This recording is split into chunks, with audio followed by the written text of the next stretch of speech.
In today's BTG episode, Ted is surprised he's invited to Winterfest. Eva is surprised her mom still has friends, and Jan tells Derek he's perfect for her daughter. After cracking a joke about offing Doug, Joey asked Vanessa to run his escort business and extended a warning to Randy. At home, Dani tells Andre that Bill is integral to Winterfest. Plus, she couldn't get anyone else to MC. She assures him this isn't an excuse to spend time with her. Then she brings up her modeling and her magnificent expectations. Dani claims she only needs to be the apple of his eye, not the center of attention at the grocery store. She's willing to give it all up for love. He says people do crazy things for love. She wonders what the story behind that is. He explains he was dipping his toe in every ocean and let the wind make him bounce whenever a woman wanted more. One woman offered him a future he liked, but he couldn't commit. She guesses it's because he has no parents. He tells her how hard it is to lose that love. That's why he's so selfish with his love. The forever thing is something you can't count on. They talk about his first camera and how his parents supported him. His dad loved to laugh, and his parents made a killing with their firm. They loved him even though he didn't follow in their footsteps. He spent his life trying to make them proud. Andre misses their love, but all he has is their photos. He doesn't know where he would be without Ted and Nicole. He's sure his parents would be all in on them and their future, holding his hand. She says he makes her happy and inspires her. She thanks his parents for that. As they sob, he agrees to do the photo shoot.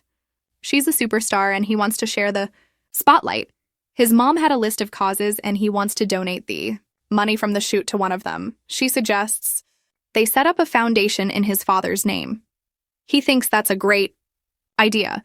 They talk about how fortunate and remarkable they are. They kiss. Nicole and Laura meet with the chef at the club to talk about the Winterfest feast. She's reluctant, but they talk her into it.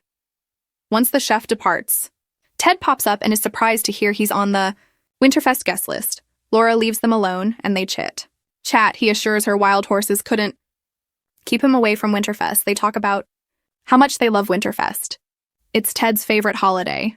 They recall Winterfests of the past and whether they tried hard enough. He thanks her for letting him be part of the family for the night. After he leaves, Laura returns and they talk about Ted and Leslie. They hope he won't bring her to Winterfest, but she can't say anything after ordering him to stay out of her personal life. Laura tells her that her marriage isn't working. Nicole knows it's hard to walk away. Ashley babbles to Shanice at the hospital. Shanice gets her to take a breath.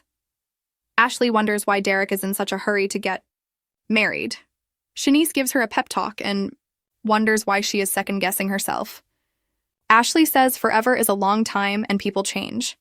Shanice says marriage is a job and it's scary. She urges her not to feel guilty. This baffles Ashley.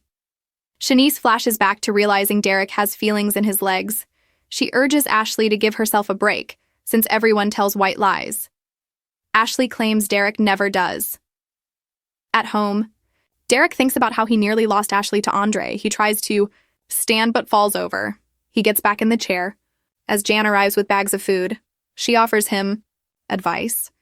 She tells him that she urged her daughter to forget Andre and pick him. The fireman says he's no saint. Jan is sure he's perfect for Ashley.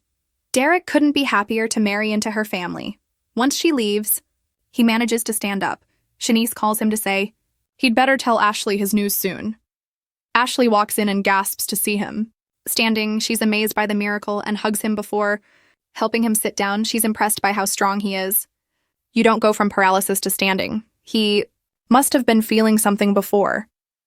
She guesses this didn't happen overnight and asks if he's been lying. Derek admits that he's had feeling for months but wanted to surprise her at the altar. Sobbing, she says he made her work so hard.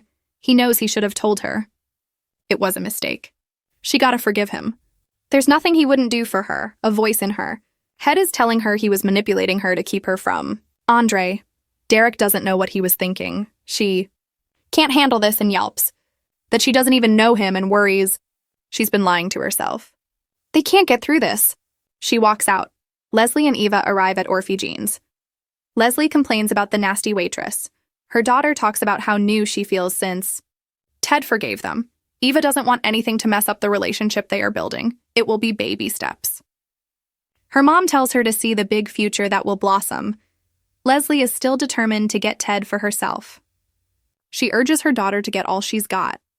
Leslie goes on about how Ted is her meant to be. Eva is surprised to hear she has friends who support her in these delusions. Her mom is sure Ted will want to move with her into her new home.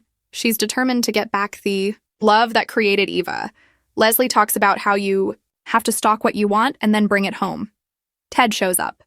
They invite him to join them and chat about forgiveness. He thanks them. Leslie is happy to hear he's looking to greener pastures. Hooked on Beyond the Gates? Join our official Beyond the Gates Facebook group. Get spoilers, recaps, theories, and fan talk all in one place.